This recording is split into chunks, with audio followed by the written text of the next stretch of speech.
Mi nombre es Osvaldo Heredia.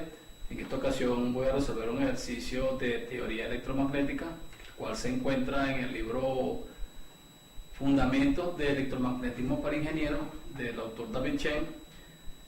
Se refiere a corrientes eléctricas estacionarias, está identificado con el número P4-6 y dice de esta manera: dos medios eléctricos homogéneos con constantes dieléctricas respectivamente 2 y 3 y conductividades 15 y 10 están en contacto en el plano Z igual 0.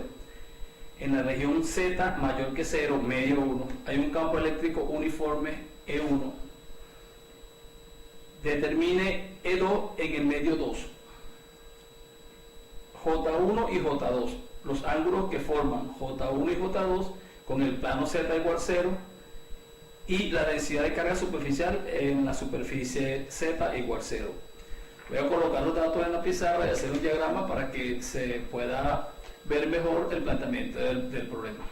Ya teniendo los datos en la pizarra, se puede apreciar que tenemos los dos campos eléctricos uniformes, los cuales coinciden en el plano Z igual 0.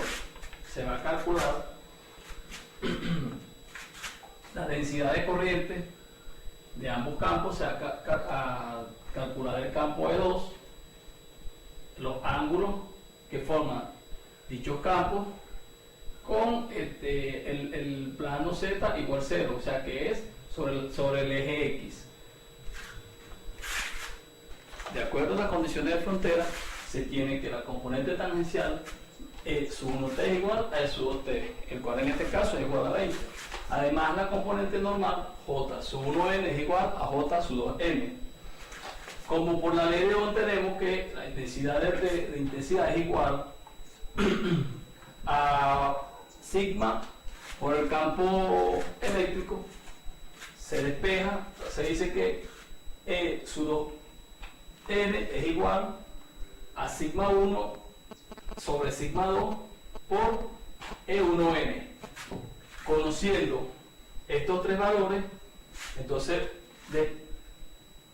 sustituimos los valores en la fórmula y nos tiene que eso n es igual a menos 75, lo que nos permite determinar que el campo 2 es igual a su x20 menos a su z por 75, en este caso porque el 75 es negativo.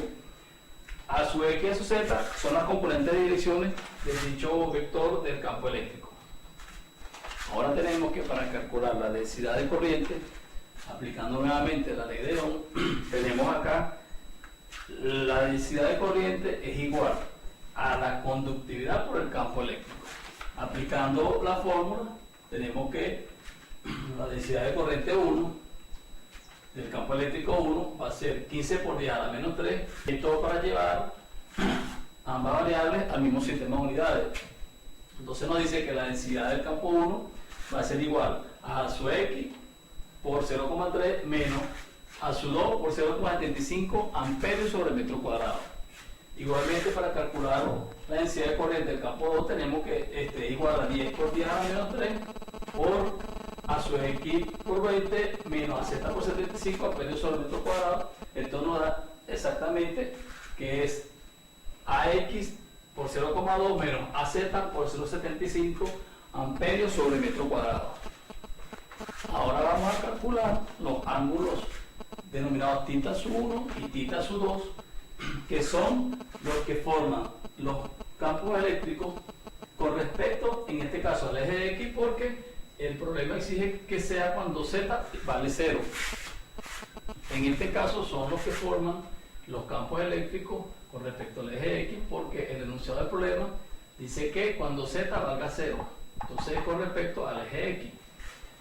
Para calcular los ángulos vamos a utilizar la función de la tangente. La tangente de un ángulo dice que es el cateto opuesto sobre el cateto adyacente. Como se puede apreciar por la componente de direcciones, en este caso el lado opuesto de este ángulo es 50 y el lado adyacente es 20. Por lo tanto, podemos calcular el ángulo θ1 del campo eléctrico 1. Y de igual manera, en el campo eléctrico 2, el ángulo que forma con respecto a X tomamos la tangente, la cual nos dice que el cateto puesto sobre el cateto adyacente. De esta manera conseguimos entonces Q1 y Q2 aplicando la arcotangente de estos valores. Entonces Q1 va a ser la arcotangente de 50 entre 20, lo cual me da un ángulo de 68,19 grados.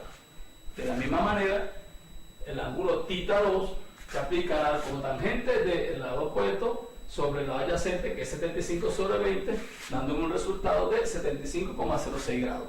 Para calcular la densidad de carga superficial en la superficie Z igual a 0, se tiene que la condición de frontera de la componente de la normal D se formula de la siguiente manera: A su N2 multiplica a D sub 1N menos D sub 2N es igual a la densidad de carga superficial. En este caso, D es igual a la constante eléctrica por el campo eléctrico. Entonces tenemos que la densidad de carga superficial es igual a la permitida del espacio por, en este caso, como se hace el despeje, entonces el sub 1 por el sub 1 menos el sub 2 por 2 sub n. Esto nos va a dar Coulomb sobre metro cuadrado. Entonces, aplicando los valores, ¿verdad?, sustituyendo, nos dice que la densidad de carga superficial va a ser a menos 125 por la permitida del aire. En este caso nos da un valor de menos 1105 nanocoulomb sobre metro cuadrado. Se llevan a nanocoulomb para igualar con las otras unidades utilizadas.